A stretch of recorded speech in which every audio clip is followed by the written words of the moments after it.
काटोल नगर परिषद चुनाव 2025 की तैयारियों ने रफ्तार पकड़ ली है। शहर के राजनीतिक माहौल में बदलाव की हलचल साफ दिखाई दे रही है।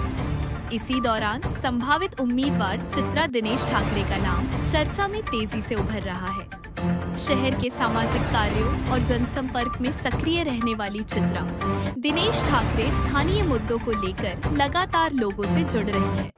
काटोल में इस बार मतदाता सड़क, पानी, सफाई व्यवस्था, स्वास्थ्य सेवाएं और रोजगार जैसे ठोस मुद्दों को लेकर जागरूक दिखाई दे रहे हैं। जनता कह रही है, बात वादों की नहीं, काम की होनी चाहिए।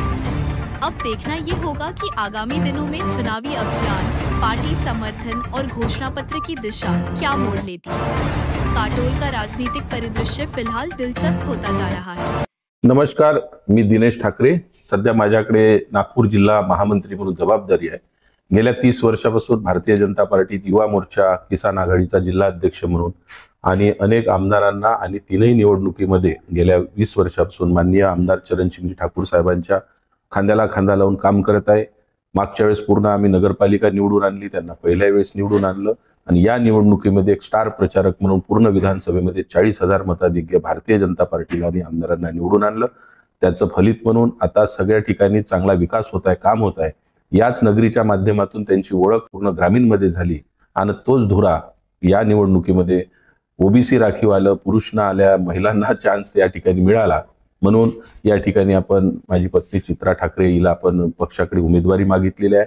मला आशा आहे कारण की त्या वेल एज्युकेटेड आहे, माझ्यासोबत गेल्या अनेक वर्षापासून 30 वर्ष झाले मी काम करतो, त्याही विभिन्न पदावर काम करतात आणि या नगरीला सर्वांगीण सुंदर बनवणे, सगळ्या जनतेचे प्रश्न सोडवणे यासाठी उमेदवारी आम्ही पक्षाकडे मागली आहे। पक्ष निश्चितच त्याचा विचार करेल आणि काटोलकरी जनता आमच्या पाठीशी भरपूर आशीर्वाद देईल अशी मला आशा आहे। नमस्कार।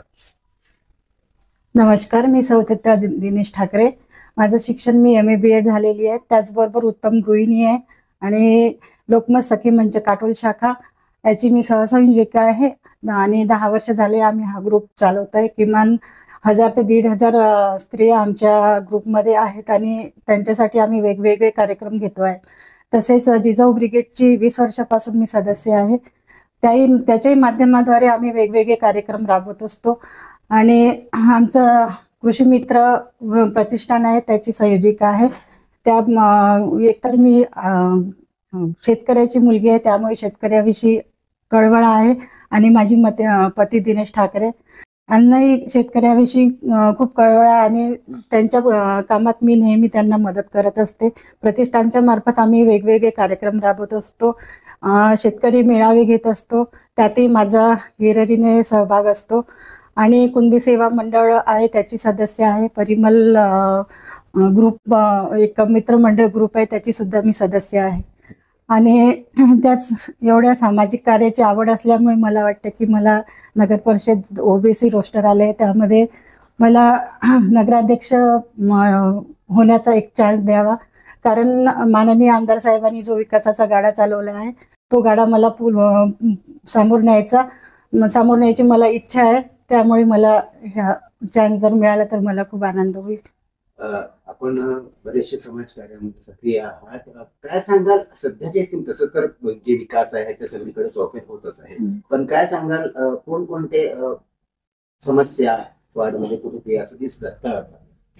समस्या एकतर पाण्याची समस्या असते, कारण उन्हाळ्यामध्ये पाणी येत नाही, लोकांची ओरड असते, अस्वच्छ पाणी येतं। त्यासाठी मी लोकांना स्वच्छ पाणी देण्याचा आणि नियमित पाणी पुरवठा करण्याचा प्रयत्न करेल।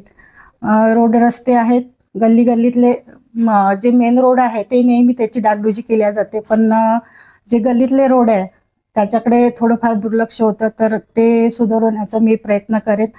तसेच माझ्या महिला भगिनी आहे, बेरोजगार आहेत, तर त्यांच्या उदरनिर्वाहासाठी मी काहीतरी या काटोल नगरीत काहीतरी प्रकल्प कारखाना आणण्याचा प्रयत्न करून त्यांना एक त्यांच्या उदरनिर्वाहासाठी त्यांच्यासाठी प्रयत्न करेल। तसेच महिलाच नाही तर इथे तरुण लोकांची भरपूर बेरोजगारी आहे, त्यांच्याही दृष्टीने प्रयत्न करेल आणि असे भरपूर मानस आहेत माझे, ते मी जसे जसे त्या समस्या समोर येईल तसं तसं तुम्ही पूर्ण करण्याचा प्रयत्न करेन. जर पक्षाने आपल्याला उमेदवारी दिली तर जे काटोलची जनता आहे त्यांना काय प्रेमाचा संदेश आपला असेल? उमेदवारी दिलीच तर मी काटोलच्या जनतेला हेच सांगेन की तुम्ही विकास बघा. आणि माझे पती दिनेश ठाकरे आज 25 वर्ष झाले मी त्यांच्या आयुष्यात आहे आणि तेव्हापासून ते या नगरीची सेवा करतायत, पक्षाशी एकनिष्ठ आहेत आणि त्यांचं जे कार्य आहे ते कार्य मला वाटते भरपूर हे आहे की पक्षाने स्वतः येऊन म्हणायला पाहिजे की हा चान्स तुमचा आहे आणि तुम्ही लढवाही. तर मला हेच जनतेला म्हणा वाटेल की तुम्ही या सगळ्याचा अभ्यास करा आणि केवळ तुम्ही पक्ष किंवा माणूस पाहून मतदान करू नका. तर एक त्या विकास बघा आपल्या नगरीचा, कोण चांगल्या प्रकारे आपला काटोल छान स्वच्छ सुंदर बनवू शकतं त्या दृष्टीने तुम्ही मतदान करा. आणि जर मी त्या लायक तुम्हाला वाटत असेल तर मला नक्कीच तुम्ही मतदान करा. बस एवढंच मला या नगरीच्या लोकांना सांगण्याची इच्छा.